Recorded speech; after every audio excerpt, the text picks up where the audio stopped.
Hello, I'm Christine and welcome to Book Talk. Today we are discussing Sarah J. Maas's first technically adult novel, Crescent City, House of Earth and Blood. I finished Crescent City after 2 whole months of reading. So this is a new fantasy series from Sarah J. Maas. Of course there are still fae, and of course our main character is part fae. She's part human, part fae. This was the first book in said new series called House of Blood and Earth, and Crescent City is the overall series name. It's bigger than the House of Blood and Earth, so for a long time I was just calling this Crescent City because it just sounds cooler than House of Blood and Earth too. Those are all like the key words we see in YA literature. House, Earth, Blood. But Crescent City, intriguing! There was so much in this novel. It is 800 pages. I enjoyed the shit out of it. It is adult, so there's a lot of rated R content. If you're not an adult, use your own judgment. If you feel like you're not ready for gore and sexual situations, then you can wait a couple of years and then pick it up. If you love Sarah J. Maas's books, I think you're gonna love this book. I don't remember the last time I was this emotional reading a book, honestly. Like, I cry reading books, but like the last fourth of this book, I was in so many emotions I had to put it down at times, and then I'd pick it back up and get right back into like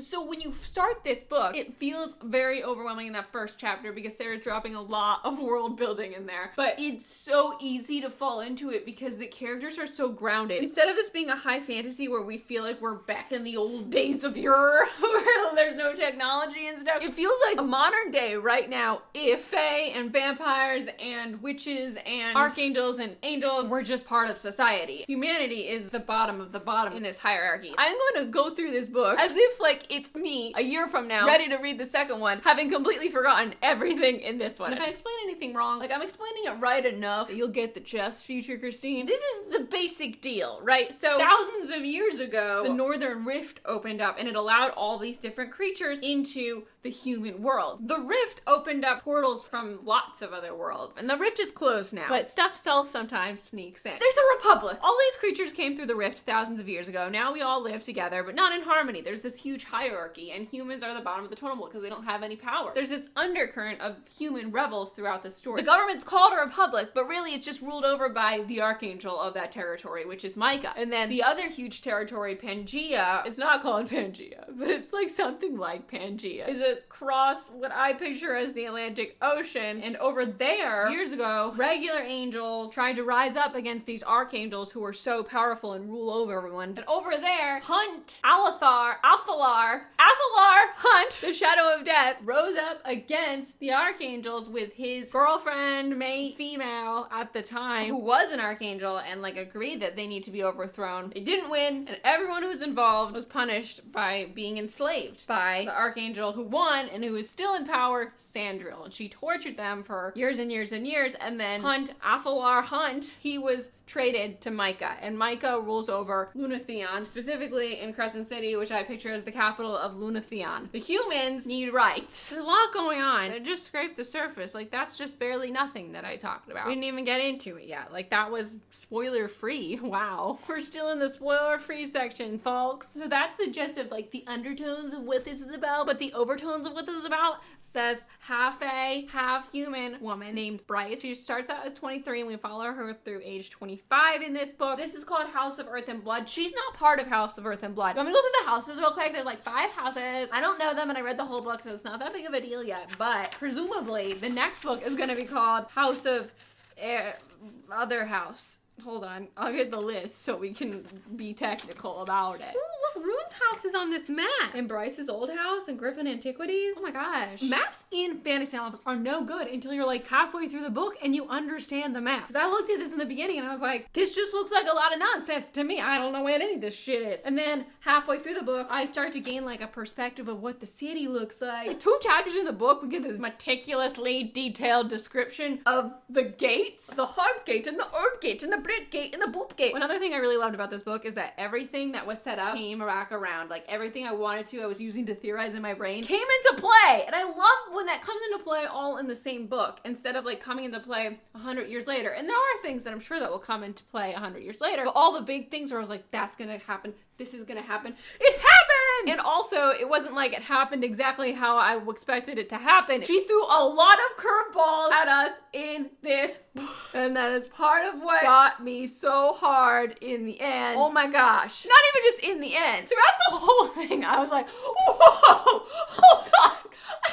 Stop. And that's a lot of fun. I like to be thrown for a loop, but have that loop come back around and make sense. This book did that for me. This book did that. So, the houses. How fascinating is the dead gate? Sorry, we were talking about the gate, so this is relevant. So when people die in Crescent City, and now I'm not sure if this is like, does the dead gate cover all of Lunatheon? How do you say Lunatheon? Is it Lunatheon Greyjoy? Lunatheon. In this city, you put your dead on a boat, and the boat will either sail on to the dead gate, where that person's soul gets to rest for all eternity, ruled over by the Underking, or their boat will flip, and their soul will be devoured by terrible monsters that live in the lake. River. It's a river! There's a river queen! There's so much in this world. It's so colorful and bright and full of different creatures that live amongst each other in this modern way. Everyone's just here, and it's just normal that like otters bring these messages from the sea. They live in a modern world. It's just slightly different. It runs on first light, and it has magic. It has many witches and all these sorts of things that make it fantasy. I was gonna tell you about the houses. We've got House of Earth and Blood, Shifters, oh, the witches, Shifters, humans? Didn't realize they were involved. Okay, shifters, humans, witches, ordinary animals. So like, is the otter not involved in the House of Earth and Blood? There's a lot going on. Next we have House of Sky and Breath. Angels, fae, elementals, sprites, like Lahababla. Damn it, I've never said her name out loud. She's a sprite. She's a fire sprite. How many of you pictured Lilith like regular human size until at least 100 pages in where she was like in somebody's hand and she was in like a dollhouse? She's just like this big. House of Many Waters are the river spirits, water beasts, nymphs, kelpies, nooks, and others watched by Organa. So a nook is like a mer beastie. It doesn't have a human face. It's like a mer shark, mer scary fish. So it's humanoid, but it's like a scary fish that eats people. And then there's the House of Flame and Shadows. That's where Jasiba belongs. Daemonaki, Reapers, Wraiths, Vampires, Drakey, Dragons, Necromancers. We haven't seen any Necromancers, but who knows with Jasiba? And many wicked and unnamed things that even Erd herself cannot see. The world is very flush, with lots of different mythology and lots of different gods. All of it's really interesting. Watching the Mediwitch work was so cool, and that is one of the scenes that, oh my god, I can't say until we go into spoilers, but my heart, I was distraught. Sprites were kicked out of their house as a result of their participation in the fall and are now considered lowers, though many of them refuse to accept this.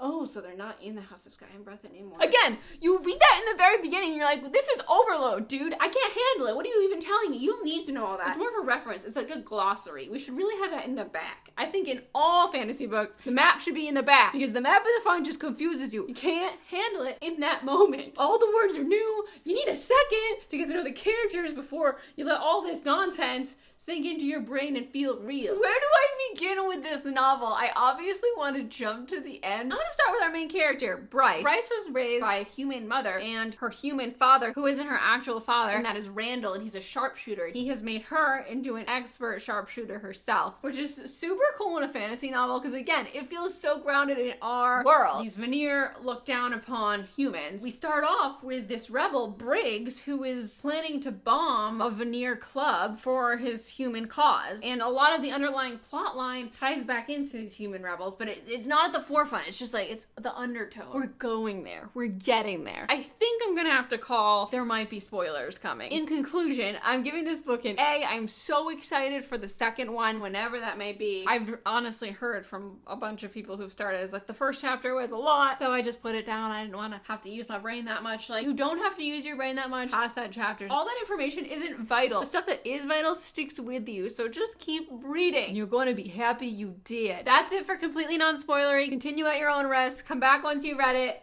Goodbye if you need to leave. Okay, So I was talking about Bryce. As soon as we met Briggs and we got to know Danica a little better through Bryce's describing her and the different things she did, I was like, she was trying to help the human rebels. She was trying to get them sent. She's a sympathizer for sure. I love Danica. I love the name Danica. I loved her character. I loved their bond. Like, I was in love with these two together. And then once I got 50 pages in, my heart was ripped out of my chest. Couldn't believe it. I couldn't. Bryce comes home and they're just all fucking murder. I knew something was wrong when she got back to the place, and just the way it was being described as she was going up the stairs, I was like, oh my god, something happened. We're talking about the whole time how powerful Danica is and how powerful she's gonna be and how they're gonna make the drop together. All this stuff is set up. We're like, she's definitely gonna date Connor. Danica is gonna be a huge part of the plot. And then in that moment, you start to see the clues, like, oh, fuck, wait a minute. No. In the beginning, there's so much talk about how Bryce has been marked for very, very, very, very, very little power. Like, undetectable amounts of magic she'll get when she makes the drop. She has no magic now. She has no power. She's powerless over and over and over again. And we talked about the Chosen One, and I from the very beginning, was like, no, she's gonna be the Chosen One. I don't know what's gonna happen, but she's gonna end up with the power. And there was so much foreshadowing, this reverse psychology, that she was gonna end up with the power, and it was just a matter of how. And then when Danica died, I was like, she transferring her power to her? What's happening? Like, how did this happen? She goes into the apartment, and the entire 12 people or 7 people, whoever there for the pack night, are in piles, like human piles of blood and bone and disgusting shit. And then she finds Danica on her bed in a pile. And then Bryce goes back outside the apartment and catches sight of a demon, and she runs after it. And then she finds this demon killing this angel, and she saves this angel's life. We don't find out till 2 years later, plus like a month into the investigation or something, that that angel is Micah. Was your mind blown when you heard that? Because I didn't even think about it. There's so many moments like that where I was like, why didn't I put that together? But it didn't seem like relevant. You would think that she would know what Micah looks like, but she doesn't, or she must not have, or she was high still. I don't know. That moment where I found out that was Micah, I was like, oh, whoa. That's why Micah put her on the case. Things start to make sense a little bit, but not in the way that is actually true. We started to put things together in her head. I think Sarah just did a great job of laying out everything, but also having enough information that we're able to draw conclusions that end up turning into a misdirect. And we swerve like that so many times, realizing, like, wait, there was another path. We just didn't even look at it because we were stuck in our heads on this path. That was grand. When I'm reading, I hate when I can predict exactly what's gonna happen, but I love when I can predict enough that I'm like, yeah, I did it, but also, whoa, you surprised me 100 times and I am so emo right now. This is the perfect blend of that for me. Once we found out that was Micah, I was like, Micah must like her, and Micah owes her a debt. Little do we know, Micah doesn't give a fuck about anything. He's using everyone and everybody. He owns slaves, and he makes Hunt kill people for him. We know he's a terrible person, but I think it's the comparison, the juxtaposition between him and Sandriel, the other archangel that we know. He's the lesser of two evils, and because Hunt has this respect for, I don't know, this gentleman quality about him, you know, that he's fair, that we are inclined to think that he is vaguely nice. Innately, as a society, we do that. When men do horrible shit, we tend to want to let it slide because, well, they did all this other, they were nice. They acted like a gentleman then, and they did this then. No! Throughout this entire book, I was so suspicious of Josiba. She walks this line where we almost think she's on Bryce's side, but then she always just cares more about Bryce doing her bidding than being a human being. She cares more about having Bryce to be her servant than Bryce as a person. I love the whole end sequence at the summit. I don't know about you. I went into the summit thinking something was going to go down there. I don't know if it's because I've watched The Handmaid's Tale and something goes down at one of their summits. I was picturing something happening like that. But the party is not at the summit. The party is in the city. They're hours outside the city for this summit. And the beauty of that is that even with wings, it's going to take you an hour to fly back. So all these powerful people have left the city to go to the summit, and no one's left to protect anyone in the city. So when Micah shows up at Griffin Antiquities, we're just like, what the fuck is he doing there? He's looking for Bryce. I did not figure out that Bryce was the horn. Okay, I thought something was in the jacket, and there was. I thought that like Danica had maybe hid it that first day that we were there, and thought that Danica had been blackmailed into getting it, but I did not think that Danica had tattooed the ground up horn into her back. That was like, oh, What? So this whole sequence from that point where Micah shows up onward, the whole time I was like, I could not contain myself. John came over and he was like, what is wrong? And I didn't have the book in my hand and I was like, crazy shit happening. It's set up really well that there are cameras everywhere in the city, accessible by the archangels at any time. They can always hear the audio. So when that all comes to fruition at the summit, it's perfectly normal. We know this happens. And so they're watching everything that goes down in the city on these screens. Everyone gets to witness the most badass moment of Bryce's life at that point. When she takes down Micah. As soon as it becomes clear that Micah's there to kill her and to inject her with the sin, I started freaking the fuck out. As soon as she started to fight, I was like, oh my god, the Godslayer gun is upstairs in her office. Like, that's what she's gonna use. She's gonna kill him. And when we saw that gun, I remember thinking, that's gonna come into play. But how? Because at that point, we don't even know that Bryce has been trained as a sharpshooter. Like, the different facets of her character are set up so clearly, but also so subtly because we're distracted, because the next time we see her with a gun, it's this like sexy chemistry scene with Hunt. I don't know if this is because I read this in 10-page chunks for a month and a half, and it wasn't until this past week where I hit like page 400 that I started like barreling through the second half. Maybe it's because I read it like that wasn't as obvious to me, but it wasn't until that moment where like she had to fight. I was like, oh my god, that gun's upstairs. There's so much more to that scene. There's Syrinx, her chimera. When he drowned Syrinx, I was like, no, Sarah would never kill a pet. She's not gonna kill it. But in that moment, I couldn't handle it. They threw Syrinx in the tank with the note, and my heart.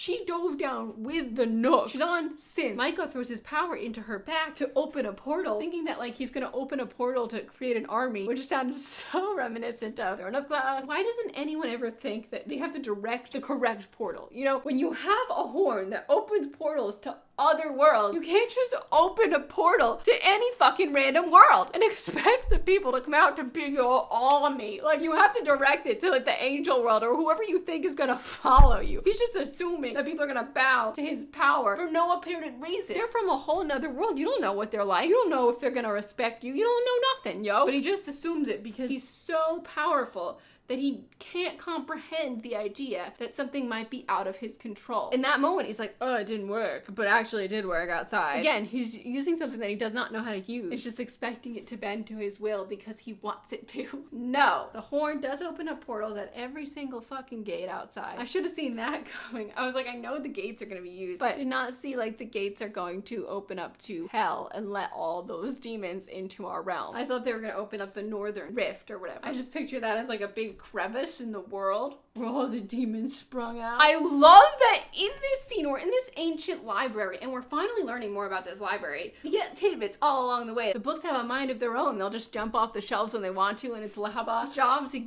keep them in line on the shelf. In this moment, they actually get to use the books as weapons. It's every reader's dream to be able to use your book to protect yourself. Bryce opens up a book, this golden bubble of light that he can't penetrate surrounds her, and Lahaba opens a book, green magic comes out, and that's what seals Micah into the iron bathroom door. That scene was this physical manifestation of how powerful books are, how powerful words are, that this library is such a threat to the archangels in general. It's illegal, but Jasiba is the one who's holding on to it, which is another reason why Jasiba walks that line of like, is she good or is she bad? Yes, she crossed over and is now a servant of the Underking, but is the Underking bad? He guards the dead, the realm of the dead. We haven't seen her perform any necromancy. Do they want to overthrow the archangels in general? Do they want to use these texts to inspire the humans to rebel? So ultimately, they'll do the dirty work for them, but the Underking can come up and rule over this hierarchy rather than the archangel. The House of Flame and Shadow can take that power. I don't know. Is Jasiba a sympathizer, or is she just using everybody? There's so much to analyze. There are so many strings hanging. The end of the novel so beautifully takes all those strings and ties them together. Every little bit that you've learned comes together in this beautiful, exciting, intense way. Like the Starborn. We haven't even talked about this. Bryce's dad is the Autumn King. He's the king of the Fae. And the Fae are from a separate world. So they have their own mythology, their own stuff going on. With their heritage, there's Starborn warriors. And these Starborn warriors have these star powers. So angels, from what I've ascertained, have the power of a star inside of them. Each archangel harnesses the power of a star. Starborn Fae warriors have the magic of the star or something, which is this unique magic that allows them to use weapons like the horn that can open portals and such. Only Starborn warriors can use the horn. The horn is a Fae object. Back in the day, a famous Starborn warrior used that horn to close the Northern Rift, I believe. I think. And so down the line, these Starborn powers have seemed to dwindle. The Starborn warriors are considered the chosen ones in the Fae community. Bryce's brother, Rune, is a Starborn warrior, and there's a special sword that calls to the Starborn, but he has very little actual Starborn powers. His dominant ability are these shadows that can, I don't know, be used to fight, but also used to cloak him and others around him. I love how many different kinds of relationships and those relationship arcs we get throughout this novel. So we have Bryce and Danica, these best friends, even after death. Their relationship is so present throughout the entire book. We've got Rune and Bryce. Rune is her half-brother, but she doesn't have any siblings. And Rune doesn't have any siblings either. Like, they are siblings. And they were best friends for the first couple years. They were just so happy to have each other. Then Bryce let herself be pushed away so easily because she didn't want to threaten Rune's title as the chosen one, as the Starborn one. It turns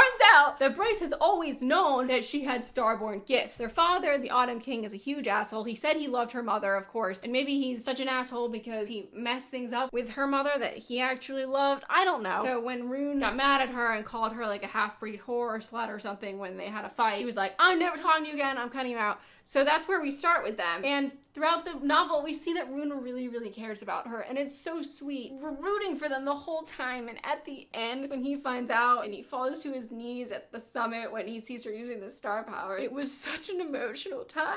There were so many moments like that. There were so many powerful moments watching everyone's reactions at the summit. And there's this whole thing with the drop, which is another fascinating, really cool thing about this world. You're not immortal till you make the drop, and you have to drop into your well of power. Someone acts as your tether to the human world so that once you drop, you can ascend back into your body and be immortal. Danica and Bryce had planned to make the drop together at 27 and be each other's tethers, but then Danica died. Bryce is literally put in situations that might kill her all the time, but she doesn't take the drop until 2 years later when she must take it to save the city. This whole time, from the point that Danica dies onward, even from the beginning, we have this character of Sabine, who is Danica's mother, who hates Bryce and is just very cold to Danica. It seems primarily because Danica is set to inherit and become the prime. She has more power, so she outranks Sabine. And when Danica dies, Sabine storms after Bryce, wanting to kill her and calling her half-breed, and she's this villainous figure throughout the book. We suspect her of Danica's murder at one point. She's heartbroken in her own way when she finds out that she was a suspect of her own daughter's murder, and we just really don't understand her that much. And then at the end, when Bryce is looking to make the drop, she's calling through the gates for someone to anchor her, and no one is responding. And then Danica's voice comes over the thing saying light it up over and over again, and it is the most heartwarming, amazing moment. I'm crying just retelling it, obviously, but their friendship is so powerful and so relatable. When you have a friend like that, I can't imagine losing them. To lose them and have planned to do this together for so long, and then in your moment of dire need to have their voice coming out of the gate like that. Bryce runs to make the drop because she hears Danica's voice and Danica's saying that she's gonna anchor her. She dives down there and everyone watching is like, she can't be anchored by someone who's not there. Danica is at the death gate. The spark of her that is left is there. Partway through the book, we learn that Bryce has traded her spot in the bone quarter, her spot for eternal rest, so that Danica can have a spot, because she doesn't know if Danica's boat is gonna tip or make it in there because she's done some questionable things. Once we hit like the last quarter of the book, first it's Danica's birthday and Bryce gets her favorite chocolate croissants and goes to the bone quarter. Alethar comes and she opens up the croissant box, and in it says trash written across them, and Alethar gets so upset because Bryce is so embarrassed. Alethar goes and beats up the current alpha of the pack. Sabine is furious. In between this time, Bryce gets the venom removed from her thigh, which was such an emotional scene with her and Alethar, and they were so close, and he kisses her and she comes back to life, basically. That is like the moment where she resurfaces from her grief and lets herself move forward. Alethar's wings get cut off by Micah because Sabine is demanding he be punished, so he's wounded. They come home, they have this almost sex scene, but Alethar starts bleeding, so she puts him into bed. And the next thing we know, Bryce gets a tip-off from Tharion, the murder guy, that there's a synth deal going down. She runs off without Alethar. I'm so nervous because she's going off without him. She meets Therion. They get on a jet ski. They go out to look at this boat. The Viper Queen is there making the sail to somebody. And then somebody turns around, it's fucking Hunt. This scene broke my heart into like a gajillion pieces. I was just like, that can't be Hunt. That has to be like an evil twin. It can't be him. He was sleeping. But it is him. It turns out like in this moment, he picks trying to overturn Micah by buying all this synth, which we know is so dangerous. But they're willing to use it anyway because all of them have the tattoo on their brow that minimizes their power. It hit me so intensely that this wasn't an undercover drug bust or something, because that's what I started to think right after that. Like, oh, they're all there. And then Micah comes out and Fury comes out and she has a gun at Hunt's head and it's all just like, what the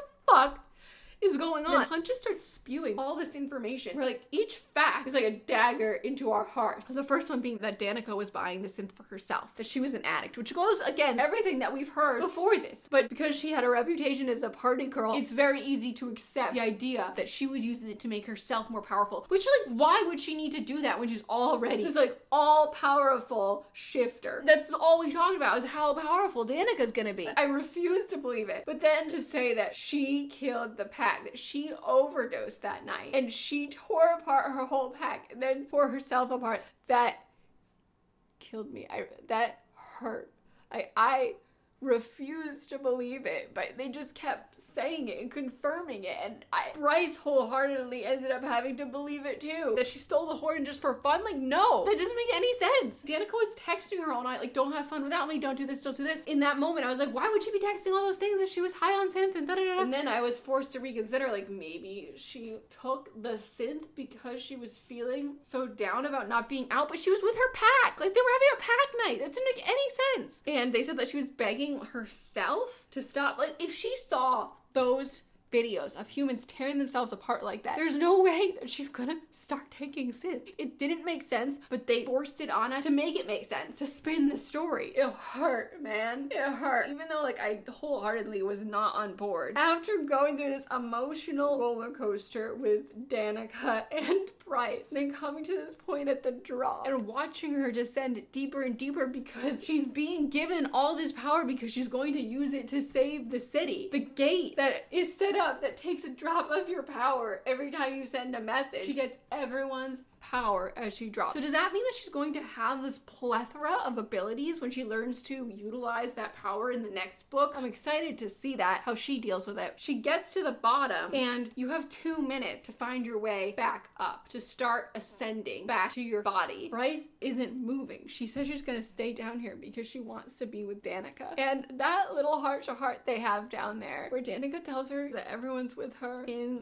the bone quarter and everyone's saying it's impossible, Bryce isn't gonna come back. They're counting down how long she has before she's dead, and then she starts to run. And again, we have set up throughout the novel how Bryce is a runner, and when she's upset, she has anxiety, she runs to work through it. Danica is there with her, yelling at her to go faster. She's running out of time, and she uses her last burst of life to give her the kickoff she needs to get back to herself. And when the Autumn King is watching it, he's like, how? And we all know by now, love is how. But to have Sabine be the one to say that through love, all is possible.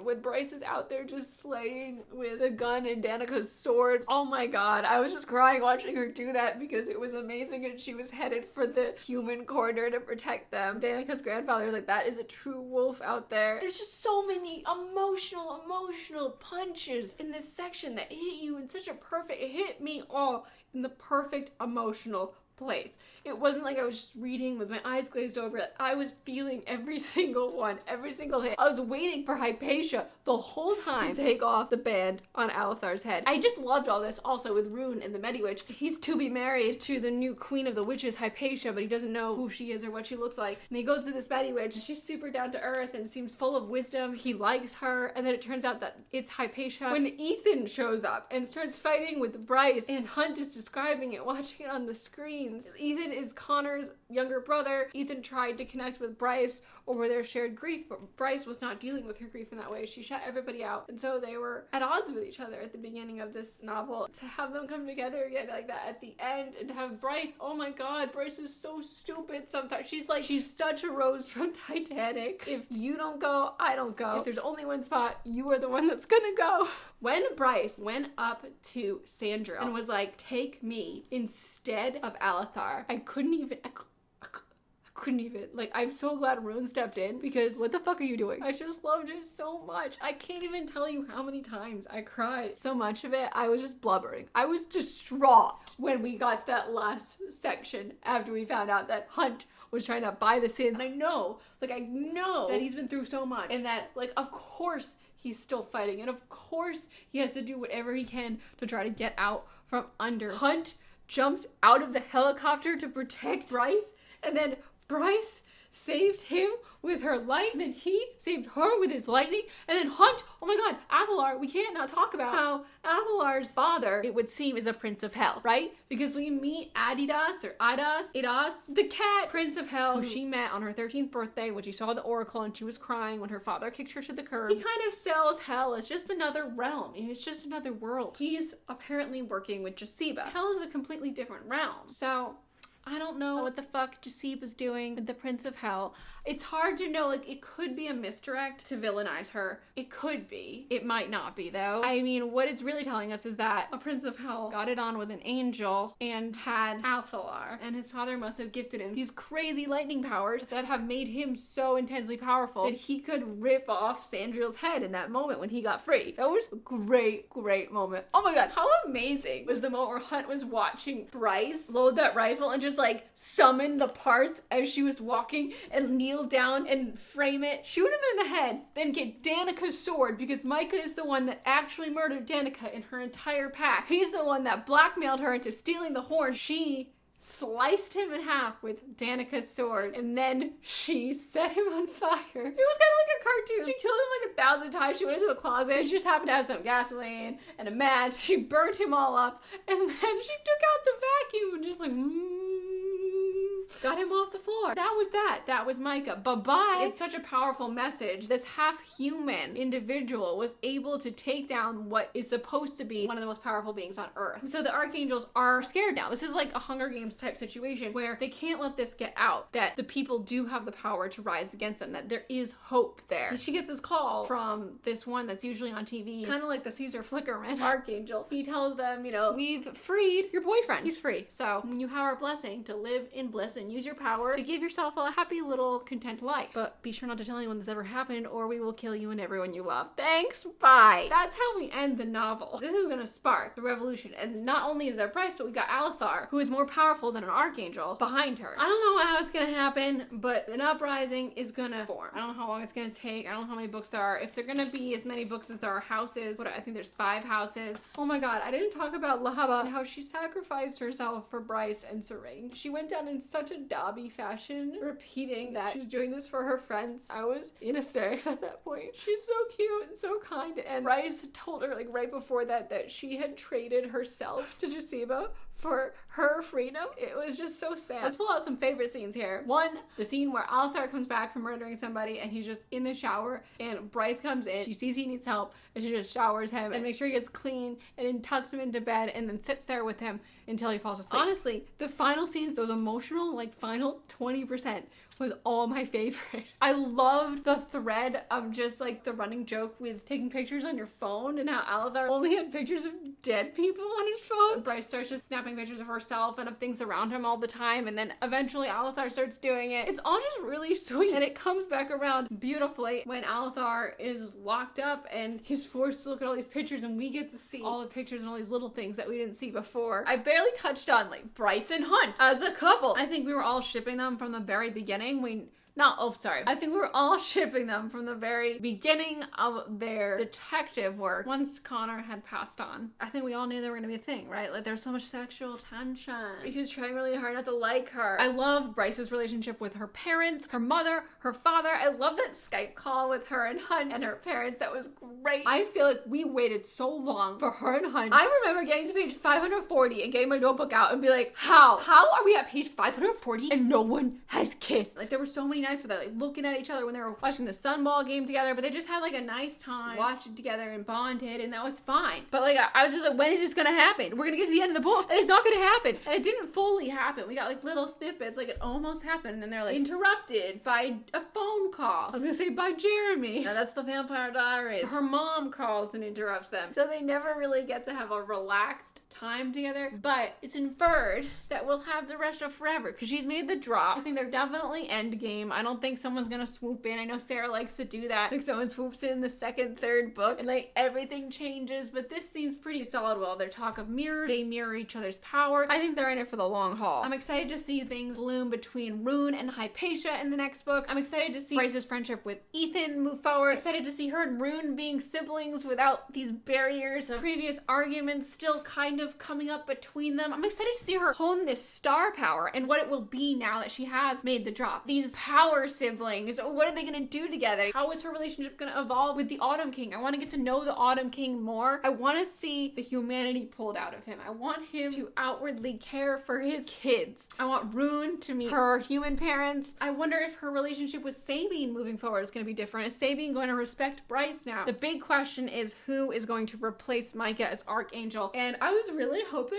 that it was just going to be like Hunt and Bryce. Like, can they just take over? There is this power vacuum right now. So if they were going to do it, it would have to be soon. Like, they'd have to make a move now. We have Isaiah. Right now, he's technically in charge, but he doesn't hold the power levels to gain the respect of everyone in the community, and he hasn't made this big act of saving Crescent City like Bryce has and Alethar has, which could also gain the respect of the community to be put in that power position. I don't know if Bryce is going to do that, but I feel like she kind of feels like she's moving toward that. With great power comes great responsibility. Like, the best leaders are those who have power thrust upon them, sort of ordeal, you know? Feels like she will be the one to eventually create the real Republic. I'm really intrigued by Jasiba and what's going on, and how is she going to treat Bryce differently now that Bryce has all this power. Is Bryce still going to work for her? Does she still have this debt? Is she enslaved to Jasiba technically? I want to see Jasiba use her power. She's very, very powerful, but we haven't really seen that in action. It seems like she's not a fan of star powers, that they were screwed over by the star-powered Fae in the past. So how is that going to evolve? I'm so glad Bryce is going to dance again. I want to get to know Fury better. There's also the big overarching universe question. Did any of these people come from one of the Fae universes that we know from Sarah's 2 other series? Fury kept reminding me of Armin from Akatar. The Prince, Aidas from Hell, reminded me a little bit of Rysand.